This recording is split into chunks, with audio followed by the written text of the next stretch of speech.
আমি একটা বিয়েতে গেছি, বলছে পঞ্চিকা নিয়ে আয়। আমরা পঞ্চিকা কি করবি বে? বলছে ডেট দেখতে হবে। আমরা তো অত অমুসলিম ভাইরা দেখে ডেট, কিসের ডেট? বিয়ের ডেট। কেন? আমাবস্যার রাতে বিয়ে দেওয়া যাবে না। একটা ছেলে ফোন করে বলছে হুজুর আমাবস্যার রাতে কি বিয়ে করা যাবে না? কেন? বলে আমি বিয়ে দিন ঠিক করতে এসেছি, মেয়েরা বলছে আমাবস্যার রাতে বিয়ে করা যাবে না। আমরা মোটেই করবি না, কালো ছেলে হবে। কি বলবো? হাদিসে নাই, কোরআনে নাই, জীবনে পড়িনি, এতগুলো কিতাব পড়লাম কোথাও খুঁজে পাইনি।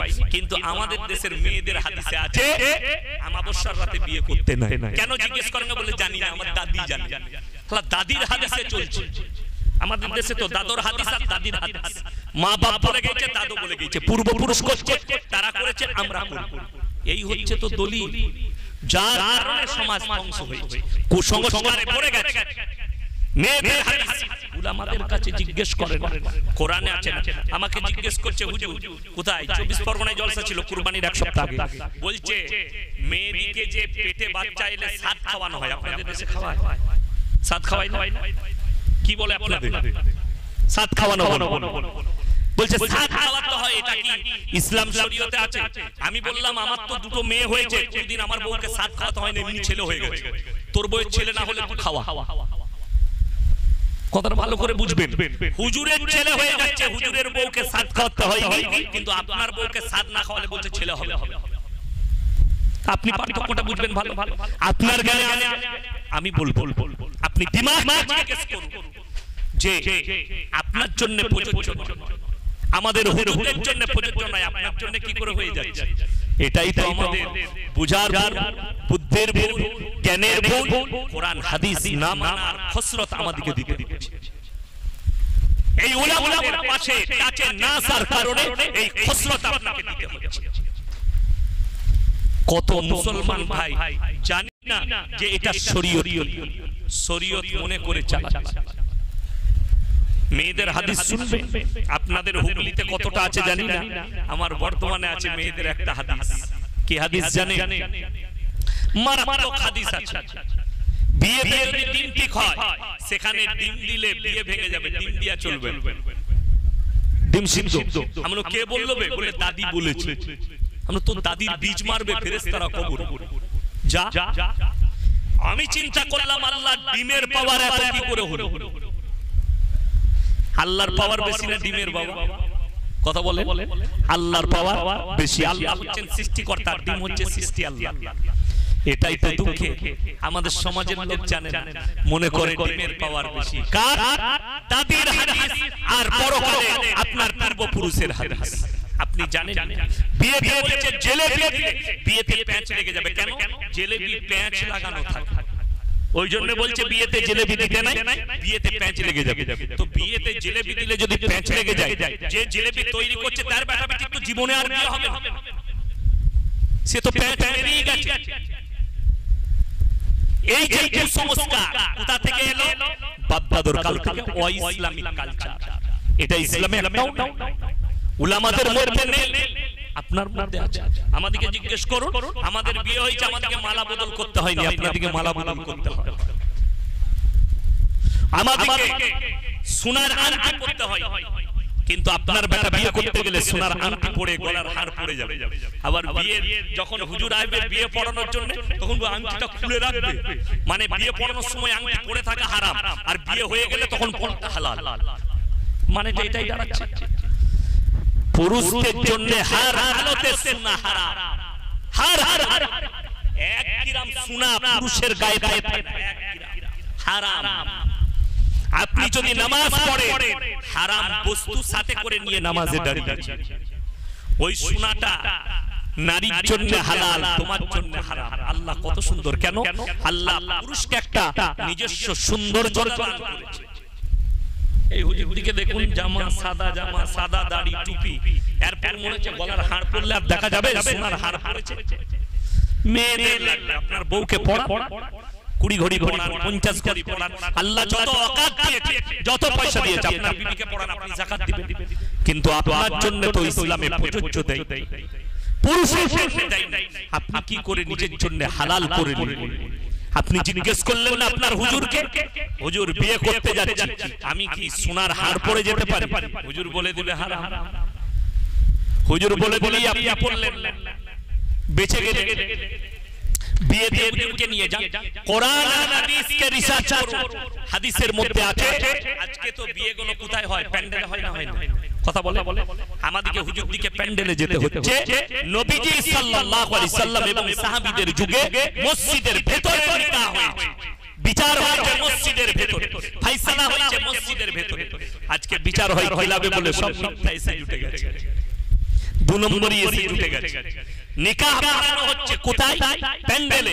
তার জন্য 100টা হারাম কাজ ওখানে জুটে যাচ্ছে। 5000 টাকা দিয়ে ভিডিও ক্যামেরা ভাড়া করে এনেছে, ও বিয়েতে ভিডিও করতে হবে।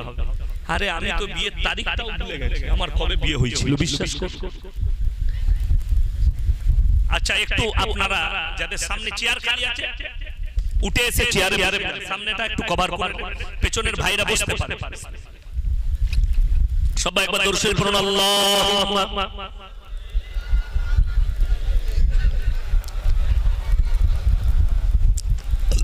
وعلى آل سيدنا ومولانا محمد بلغ العلا بكماله كشف الدجى بجماله حسنت جميع خصاله صلوا عليه وآله। আমার মুসলমান ভাই সবাই একটা নিয়ত করুন, আজ থেকে হাত তুলে বলুন আমরা সবাই মুমিন হব। জোরে বলুন ইনশাআল্লাহ। মুমিন হবার জন্য আল্লাহ শর্ত দিয়েছে, শর্তগুলো আপনাকে পালন করতে হবে। এক নম্বর শর্ত, এখানে যারা আছে দাড়ি রাখা নবীজির সুন্নত কে কে জানেন না? হাত তুলে। জানো না সুন্নত? সকলে জানে নবীজির সুন্নত হচ্ছে দাড়ি রাখা, তারপরেও দাড়ি আপনি কাটছেন, তার মানে আপনি মুমিন হতে পারেননি। মদ খাওয়া পাপ হারাম, কে জানে না? সবাই জানে মুসলমানরা, তারপরেও মুসলমান খায়। সুদ খাওয়া হারাম, সুদের সবথেকে নিম্ন স্তরের গুনাহ হচ্ছে নিজের মায়ের সঙ্গে 70 বার ব্যভিচার করার সমান গুনাহ হাদিসে আছে। সবথেকে নিম্ন স্তরের পাপ, আর উঁচু আছে। এরপর ভেবে দেখে মুসলমান জানে সুদ খাওয়া হারাম, কিন্তু সুদ মুসলমান খায়। মুসলমান মানে মদ খাওয়া হারাম, মুসলমান খায়। মুসলমান মানে গাঁজা খাওয়া হারাম, মুসলমান গাঁজা খায়। মুসলমান মানে মিথ্যা কথা বলা গুনাহ, মুসলমান মিথ্যা কথা বলে। মুসলমান মানে ধোঁকা দেওয়া হারাম, মুসলমান ধোঁকা দেয়।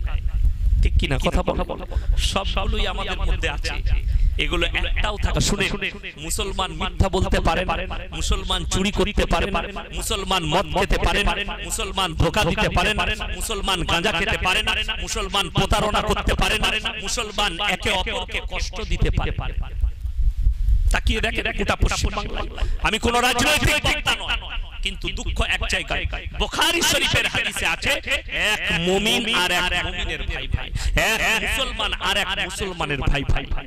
খোঁজে আজকে আমি খবর দেখছিলাম, সকালে শুয়ে শুয়ে ক্যানিংয়ে একজন ভাইকে গুলি করে হত্যা করেছে, মাথায় গুলি লেগেছে।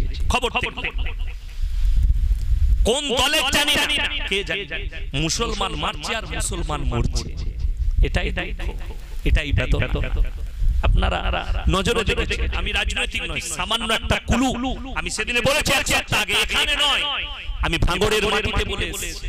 একটাই কথা বলেছি, হে আমার মুসলমান যুবক ভাইরা, হে আমার মুসলমান ভাইরা, অ্যাসেম্বলিতে যাও, অ্যাসেম্বলিতে গিয়ে দেখো প্রত্যেকটা নেতা, মন্ত্রী, এমএলএ, এমপি হারামখোররা এক টেবিলে খায়, তুমি তোমার ভাইকে ছুরি চালাও। এটাই হচ্ছে দুঃখে, এটাই হচ্ছে বেদনা। একটা কথা আছে, আমে দুধে মিশে যাবে, আটা কাটি গড়াগড়ি খাবে। তারা ঠিক এক টেবিলে চা খায়, তুমি মারামারি করো। অথচ হাদিস বিরোধী কাজ করেছো। কেউ যদি বলে আমি মুসলমান, তোমার হার থেকে থেকে কোনো মুসলমান আক্রান্ত হয়, আল্লাহর কসম তুমি মুসলমান হতে পারবে না। নবীজির পরিভাষায়, হাদিসের পরিভাষায় শুধু মুসলমান, নবীজি সাল্লাল্লাহু আলাইহি সাল্লামের হাদিস, তোমার বাড়ির পাশে কে বসবাস করছে দেখো, সে দলিত হোক, আদিবাসী হোক, হিন্দু হোক, খ্রিস্টান হোক, আর শিখ, ঈসাই হোক, সে যদি ক্ষুধার্ত হয় খাবার দাও, বস্ত্রহীন হলে বস্ত্র দাও, বিপদে পড়লে পাশে দাঁড়াও। নবীজি যদি একটা অমুসলিমের জন্য এই ভাষা প্রয়োগ করতে পারেন, তাহলে মুসলিম ভাইকে আপনি কি করে মারতে পারেন আপনার বাড়ির পাশে? ভোট আপনি যাকে দিবে দেন, আমার আপত্তি নেই। আপনার ইচ্ছা মতো আপনি যে কোনো দল করতে পারেন, ওটা আপনার দিলের ব্যাপার, মনের ব্যাপার। আমি মন থেকে কাকে ভালোবাসি আপনাকে আমি জানাবো কেন? ঠিক কিনা কথা বলে? আমি ভোট দেবো আমার ইচ্ছা মতো, কিন্তু আমার যেন আপনি আক্রান্ত না হন, আমার যেন আপনি ক্ষতিগ্রস্ত না হন।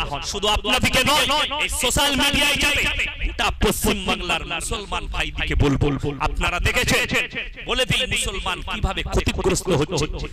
রামপুরহাট, বীরভূম, বাগদুই কাণ্ড, একটা ব্যক্তিকে গুলি করে হত্যা করা হলো চায়ের দোকান, তার পরিপ্রেক্ষিতে 11টা ঘরে আগুন ধরিয়ে দেওয়া হলো, 11টা পরিবার শেষ। 11 আর 1 কত?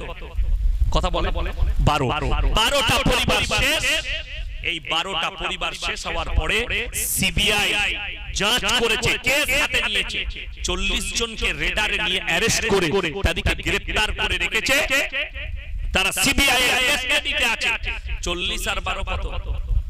52টা মুসলিম পরিবার মেরেছে মুসলমান, মরেছে মুসলমান, ক্ষতিগ্রস্ত মুসলমান। তারা জেলের ভিতরে আছে, বিচার হবে, 12 বছর 14 বছর জেল হবে, এদের পরিবারগুলো ধ্বংস। আমার মুসলমান ভাই, এই উলামাদের আমাদের অন্তরের ভেতরে পানি গড়গড় করে চোখ দিয়ে বেরিয়ে আসে নামাজের পাটিতে। এক মুসলমান আর এক মুসলমান ভাইকে মারছে। আমরা যদি আপনাদেরকে দাওয়াত না দিতে পারি, আল্লাহর কসম কবরে আল্লাহ আমাদেরকে পাকড়াও। আমরা যদি হকটা, আপনি বলবেন হুজুর হাদিস কোরআনের কথা বলুন, এটা হাদিস নয় তা কি? এটা কোরআন তা কি?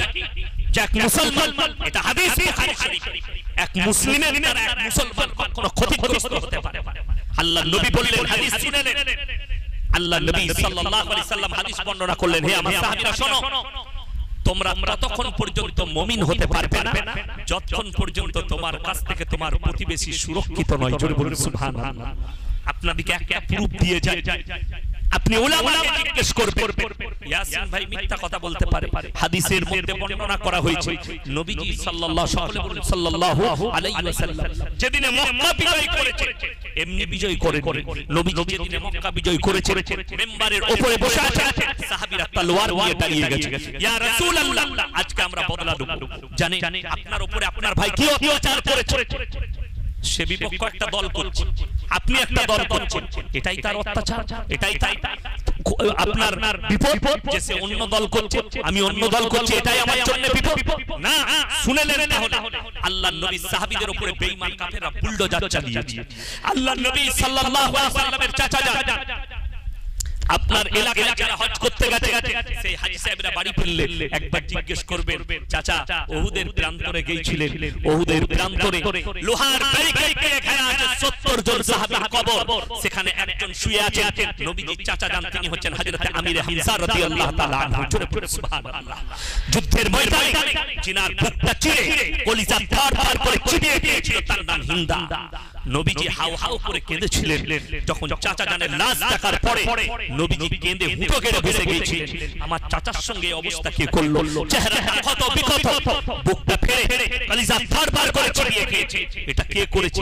একজন সাহাবী বললেন, ইয়া রাসূলুল্লাহ তার নাম হিন্দা, যে আপনার চাচা জানের কলিজা ফাড় করে চিবিয়ে খেয়েছে। নবীজি চোখের পানি ফেলিয়েছে, হাউ হাউ করে কেঁদেছে।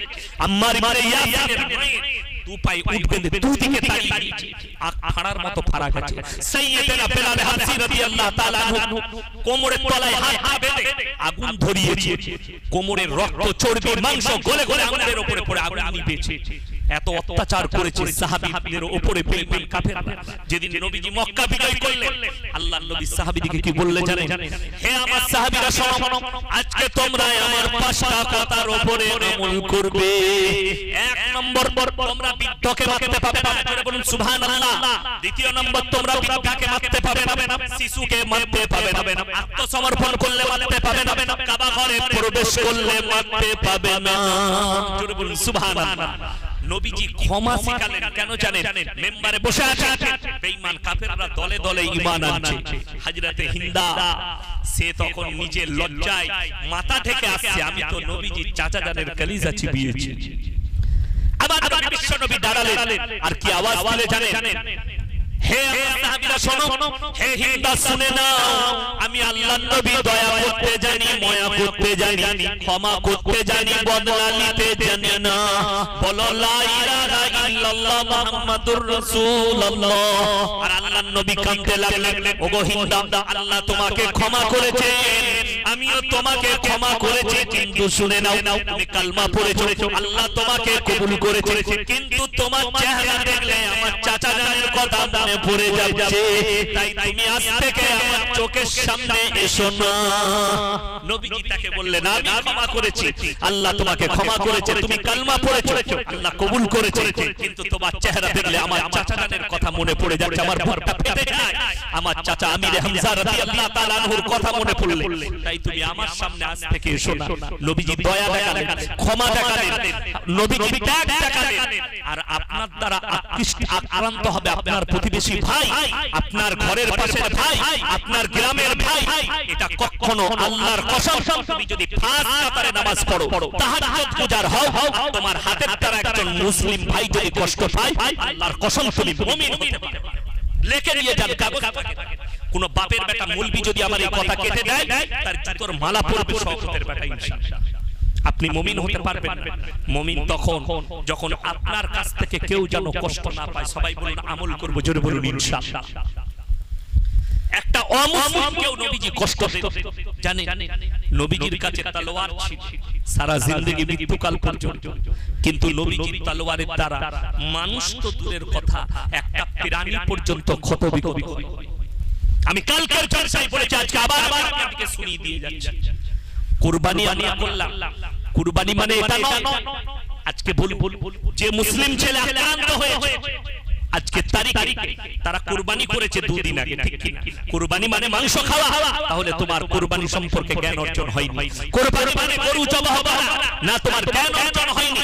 কুরবানি যেটা দেওয়া হয় আল্লাহর রাস্তায়, তোমার মান, হিংসা, বিদ্বেষ, অহংকার, সব গরিব লোভ, লালসা সব আল্লাহর রাস্তায় বিসমিল্লাহি আল্লাহু আকবার কুরবানি করলাম, এইটার নাম হচ্ছে কুরবানি। তোমার সমস্ত কিছুকে, তোমার প্রিয় জিনিস যেটার উপর তুমি লোভ করো, লালসা, হিংসা, বিদ্বেষ আছে, সব আল্লাহর রাস্তায় কুরবানি করে দাও বিসমিল্লাহি আল্লাহু আকবার।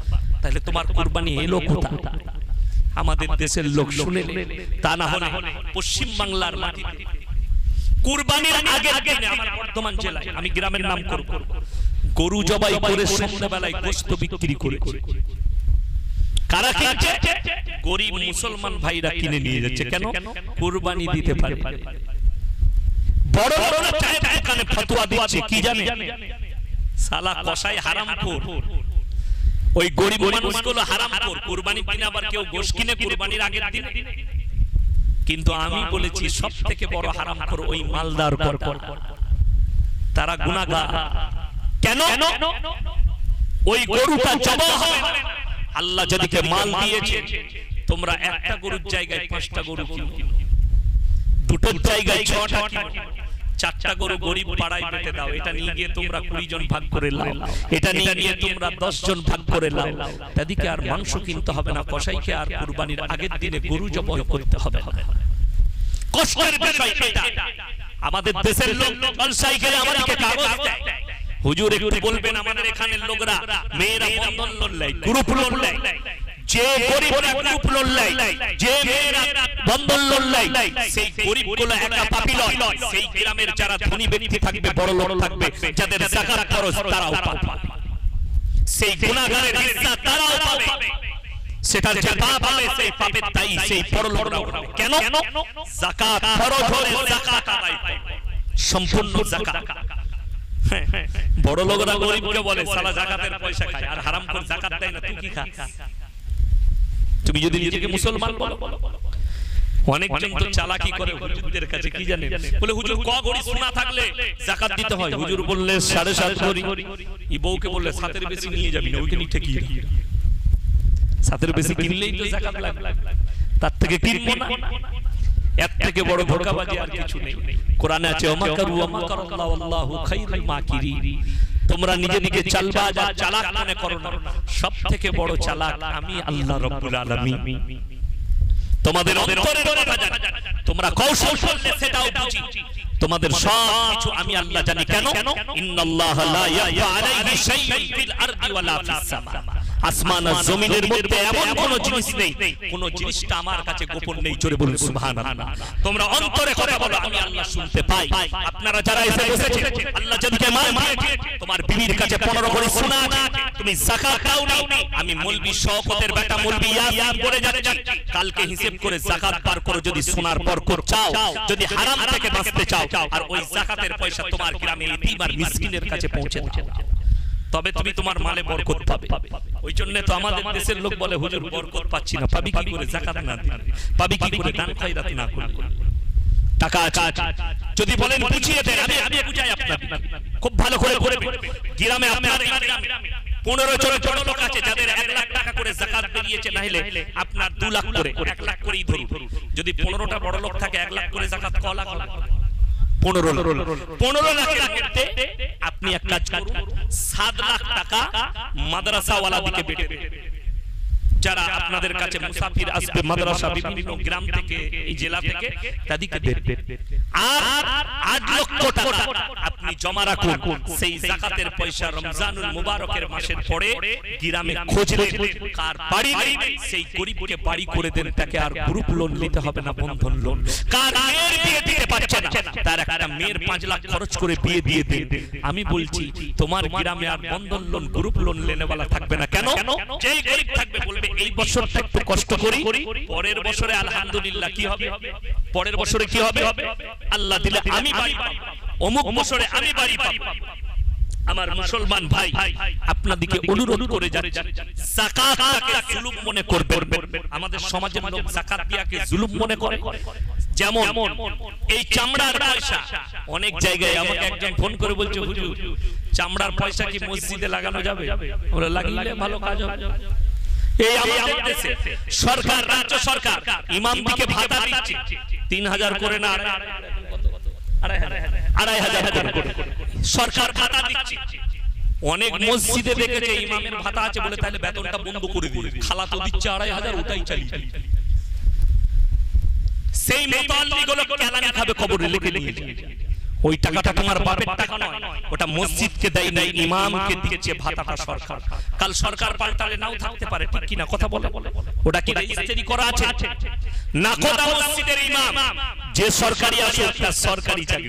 টিপু সুলতান মসজিদের ইমাম যে সরকারি আসে সরকারি চাকরি। দিল্লির জামে মসজিদের ইমাম যে সরকারি আসে সরকারি চাকরি। ওই জন্য তো আমি জামে মসজিদে ইমামের পেছনে নামাজ পড়ি। সরকার কা মাল দরিয়া মে ডাল, কি বুঝলি? যে ইমাম আছে সে তো জানে আমাকে কেউ ছাড়াতে পারবে না, ওই জন্য দাড়ি চেচে মাল নামাজ পড়ায়। কথাটা বুঝতে পারলি? আমার এইরকম আমি নাম করব না, আমার রাজ্যে সরকারি বহু ইমাম আছে যাদের পেছনে নামাজ হবে না। কেন? আপনি তাকে ছাড়াতেও পারবেন। যদি আন্দোলন করতে যান কলকাতায়, নাখোদা মসজিদের ইমামকে তাড়াতে হবে, তোমার পাছাটা ফাটিয়ে দেবে পুলিশে। ভাই তোর গ্রামে যা, এখানে তাড়ানো যাবে না, এটা সরকারি চাকরি। বুঝতে পেরেছেন? সরকারি চাকরি হলে কি হয়? ওই জন্য আমার ভাই ইমামদের সরকারি চাকরি নয় এটা। আজকে এই সরকার দিচ্ছে সাউন্ডবতী দেখিয়ে, ভালোবাসা দেখিয়ে, পরের সরকার নাও দিতে পারে, পরের সরকার আবার বেশি দিতে পারে, এর সাথে সাথ নেই। আপনি ইমামের বেতন কাটবেন কি করে? ইমামের পয়সা কি করে কেটে নেবেন? চরম অপরাধ। শুনেলেন কিয়ামতের আলামত আপনার দোরগোড়ায় হাজির হচ্ছে। আমি চারিদিকে দেখছি আমার এলাকায় চলুন, বড় বড় মসজিদ, দেশিবানা মসজিদ হচ্ছে, ঠিক কি না? কিন্তু নামাজিও দেখবেন গাদা থাকবে, নামাজিগুলো সব পাইকিরি নামাজি থাকবে। পাইকিরি নামাজি বুঝে কোন রকম খালি মাথা ঠোকা লোকে জানো বলে মুসল্লি, এরকম মুসল্লি তো গাদা আছে। অনেকজন জুম্মার নামাজ পড়তে যায় জুতো চুরি করার লাগে, ঠিক নতুন জুতোটা ঢুকিয়ে নিয়েছে, যেমনি জ্যাট জুতো দেখেছে, আবে ওটা আমার বে ভাই, ভুলে ঢুকে গেছিলাম বুঝতে পারিনি। আবে তুই যে পুরনো পড়ে এলি, নতুনটা ঢুকলো কি করে? শুনেন, নামাজি কখনো চোর হতে পারে না, চোর নামাজি সাজে। কিয়ামতের আলামতের মধ্যে একটা বড় আলামত, সত্য বিলুপ্ত হয়ে যাবে, মিথ্যা প্রকাশ পাবে সত্য মনে করে। যেগুলো আমার চাচার বয়সী আছে, আমার বয়স 35 প্লাস 36 এ পারে গেছে, যাদের বয়স হয়ে গেছে 70 বছর 50 পেরিয়ে গেছে, এই চাচারা জানে এমন একটা যুগ ছিল আমাদের দেশে পৃথিবীতে, মানুষ মিথ্যা কথা বলতে ভয় খেত, পাপ হবে বলে, গুনাহ হবে বলে। এখন সত্য কথা বলতে ভয় খায়, কেউ কলাটা ধরবে বলে। আমি একদিন ফজরের পরে বাড়িতে ঘুমিয়ে আছি, আমার মা চলে এসেছে কামরার কাছে। তো আমার স্ত্রীকে বলছে ঘুমাচ্ছে, তো উঠালো, কি ব্যাপার? বললে বাবা অনেকজন বলছে তুমি এইভাবে কথা বলো না, তোমাকে কোনোদিন জেলের কুঠরিতে ভরে দিতে পারে। মা তো মায়ের ভয় হয়েছে, হক কথা মানুষের সহ্য হবে না, বলো না। মা শুনেছে অনেকজন ইয়াসিন হুজুরকে গালি দেয়, আমার ছেলেকে গালি দিচ্ছে, আমার ছেলেকে ফোনেতে গালি দিচ্ছে, শুনেছে মায়ের কষ্ট হচ্ছে। মাকে আমি বলেছি যদি হক কেউ না বলতে পারে, আমাদের মতো উলামারা পাকড়াও হয়ে যায়, আঘাত লাগবে। ইয়াসিনকে মেরে দিলে আরো ইয়াসিন আল্লাহ তৈরি করবে। পরকালের চিন্তা করি আমি, দুনিয়ার পরোয়া করি না। আমার মাদ্রাসা আছে, আমি চিন্তা করি না আমার মাদ্রাসায় হক কথা বললে কেউ টাকা দিবে কিনা। আমি এতটুকু জানি আল্লাহর দিন আল্লাহ অবশ্যই চালাবে। আমি ভরসা করি আল্লাহর উপরে। তোমাকে সুদ হারাম বলে বলে তুমি আমার মাদ্রাসায় পয়সা দিবে না, তোমার মতো সুদখোরের পয়সা আমার মাদ্রাসায় না সাটাই উত্তম। তুমি মিথ্যা কথা বলো, চুরি করো, তুমি মনে করছো ইয়াসিনের মাদ্রাসায় পয়সা দেব না, আলহামদুলিল্লাহ তুমি না দিলে আমার মাদ্রাসার জন্য উত্তম। একজন এসে বলছে হুজুর মাদ্রাসার ছেলেদিকে দাওয়াত খাওয়াবো। আমরা আলহামদুলিল্লাহ কি খাওয়াবে বলো? বলে হুজুর বিরিয়ানি। আমরা কি উদ্দেশ্যে খাওয়াবে, মনের নিয়ত কি আছে? বলে হুজুর কেউ কি বলবেন না লটারিতে 2 লাখ পড়েছে, খুশি করে খাওয়াবো। নাউজুবিল্লাহ। আমরা বলি আর আমাদের দুয়ার কবুল হয় হুজুরদের দোয়া? হাদিসে আছে হারাম খেলে দোয়া কবুল হবে না। জিজ্ঞেস করুন হুজুর আছে না? হাদিসে আছে, বুখারী শরীফের হাদিসে, হারাম যারা খাবে তাদের দোয়া কবুল হবে না। আর হুজুরকে যদি হারাম খাই দিই, তার দোয়া আমার কবুল হবে? হবে না। তাইলে সম্মানই ফেরে পড়বে। আমাদেরকেও রেহাই দিচ্ছ না, সুদখোরের ঘরে, চোরের ঘরে, ডাকাতের ঘরে, বাটপড়ের ঘরে, সবার ঘরে খেতে হচ্ছে। ইমাম যদি বলে সুদ খায় ওর বাড়িতে খাবো না, বলবে সকালবেলায় ঘর চলে যাও। ঠিক কি না কথা বলে? আপনি তাড়িয়ে দিন, কেন খাবেন?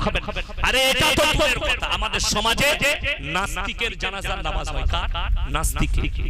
যারা নাস্তিক তাদের জানাজার নামাজ হচ্ছে। আল্লাহ মানে না, রাসূল মানে। শুনেলে আপনাদেরকে বলে যাই, মাসলাটা ভালো করে শুনে রেখে দেন। কেউ যদি প্রকাশ পাওয়া যায় মুসলমান ঘরের ছেলে নাস্তিক, আল্লাহ মানে না, রাসূল মানে না, কোরআন মানে না, এটা যদি প্রকাশ পেয়ে যায় তার জানাজার নামাজ পড়া যাবে না, তার দাফন কাফন করা যাবে না। যদি বলেন হুজুর কি করব? নদীতে ফেলে দেন, না হলে কুকুরকে খাইয়ে দেন, তার দাফন কাফন করা যাবে না। যদি প্রকাশ হয়ে যায় এই লোকটা কুফরি করছে, শিরক করছে, আল্লাহ ব্যতীত অপরের উপাসনা করছে, তখন তার জানাজার নামাজ সমাজের বুকে পড়া যাবে না। কেন? রবকে অস্বীকার করেছে, আল্লাহকে অস্বীকার করেছে। খুব ভেবেছি, এটাই তো বুঝার ভুল। কিন্তু আমাদের সমাজে শুনেলেন বড় কষ্টের বিষয়। আমরা হুজুররা তো আমরা যদি বলি যাব না, আমাদেরকে বলে মাদ্রাসায় পয়সা দাও দাও কি বলেন? আমাকে আমার আব্বাসি বলে যে অনেক সময় অনেক জায়গায় যেতে হবে, আমার পক্ষে সম্ভব নয়, আমি মেনে নিতে পারবো।